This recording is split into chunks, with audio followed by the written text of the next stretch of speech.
নমস্কার বন্ধুরা, প্রতি বছর মাঘ মাসের শুক্লপক্ষের পঞ্চমী তিথিতে বিদ্যা ও শিল্পকলার দেবী মাতা সরস্বতীর আরাধনা করা হয়। শিক্ষা প্রতিষ্ঠান, পুজো মণ্ডপ থেকে শুরু করে বাংলার ঘরে ঘরে অত্যন্ত আনন্দ ও উৎসাহের সঙ্গে সরস্বতী পুজো করা হয়ে থাকে।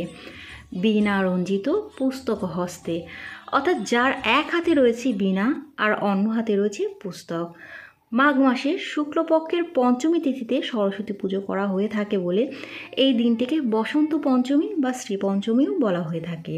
চলুন বন্ধুরা, এবার আমরা জেনে নেব এবছর অর্থাৎ 2025 সালে 2রা ফেব্রুয়ারি নাকি 3রা ফেব্রুয়ারি কোন দিন আপনারা করবেন সরস্বতী পুজো। পঞ্চমী তিথি কখন শুরু হবে, কখন শেষ হবে, পুজোর শুভ সময় এবং হাতে খড়ি দেওয়ার শুভ সময় কখন থাকছে। এবছর সরস্বতী পুজো পড়েছে ইংরাজির 3রা ফেব্রুয়ারি 2025 সাল, বাংলার 20 মাঘ 1431 বঙ্গাব্দ সোমবার।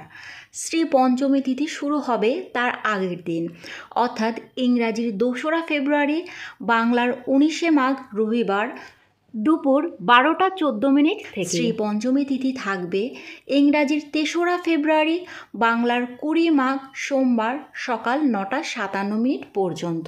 সরস্বতী পুজো করার সবথেকে শুভ সময় থাকছে ইংরাজির 3রা ফেব্রুয়ারি, বাংলার 20 মাঘ সোমবার সূর্যোদয়ের পর থেকে সকাল 9টা 57 পর্যন্ত।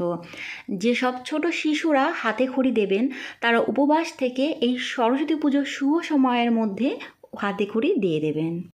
সনাতন হিন্দু ধর্মের সমস্ত পুজো পাঠ যেহেতু উদয় তিথি অনুযায়ী পালন করা হয়, সেহেতু এবছর অর্থাৎ 2025 সালের সরস্বতী পুজো পালিত হবে ইংরাজি 3রা ফেব্রুয়ারি সোমবার। এই শুভ সময়ের মধ্যে আপনারা উপবাস করে দেবী সরস্বতীর পুজো অর্চনা ও পুষ্পাঞ্জলি দিয়ে দেবেন। সরস্বতী পুজোর দিন ফুল ও বেলপাতা হাতে নিয়ে মাতা সরস্বতীর যে পুষ্পাঞ্জলি মন্ত্রটি আপনারা পাঠ করবেন সেটি হলো ওম জয় জয় দেবী চরাচর সারে কুচযোগ শোভিত মুক্তা হারে, বীণা রঞ্জিত পুস্তক হস্তে ভগবতী ভারতী দেবী নমস্তুতে, নম ভদ্রকাল্যৈ নম নিত্যম সরস্বত্যই নমো নমঃ, বেদ বেদাঙ্গ বেদান্ত বিদ্যা স্থানেভ্য এবচ, এইষ সচন্দন পুষ্প বিল্বপত্রাঞ্জলি সরস্বত্যই নমঃ। 3বার হাতে ফুল ও বেলপাতা নিয়ে মাতা সরস্বতীর পুষ্পাঞ্জলি মন্ত্রটি পাঠ করবেন। পুষ্পাঞ্জলি দেওয়া হয়ে গেলে খুবই ভক্তি ও শ্রদ্ধা সহকারে ফুল ও বেলপাতা দেবীর চরণে বা ঘটে নিবেদন করবেন।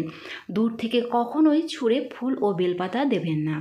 পুষ্পাঞ্জলি হয়ে গেলে হাত জোর করে দেবী সরস্বতীর যে প্রণাম মন্ত্রটি আপনারা পাঠ করবেন সেটি হলো নম সরস্বতী মহাভাগে বিদ্যে কোমললোচনে বিশ্বরূপে বিশালাক্ষী বিদ্যাং দেহি নমস্তুতে, জয় জয় দেবী চরাচর সারে কুচযোগ শোভিত মুক্তা হারে, বীণা রঞ্জিত পুস্তক হস্তে ভগবতী ভারতী দেবী নমস্তুতে। শুধুমাত্র সরস্বতী পুজোর দিনই নয়, আমরা যদি পড়তে বসার আগেও সরস্বতী দেবীর প্রণাম মন্ত্রটি পাঠ করি তাহলে আমাদের পড়াশোনায় একাগ্রতা বৃদ্ধি পায় এবং মাতা সরস্বতীর কৃপা লাভ হয়। বন্ধুরা, আজকের ভিডিওটা এই পর্যন্তই। যদি ভালো লাগে অবশ্যই লাইক কমেন্ট করবেন। পরবর্তী ভিডিওর আপডেট পাওয়ার জন্য চ্যানেলটি সাবস্ক্রাইব করে পাশে থাকবেন। নমস্কার।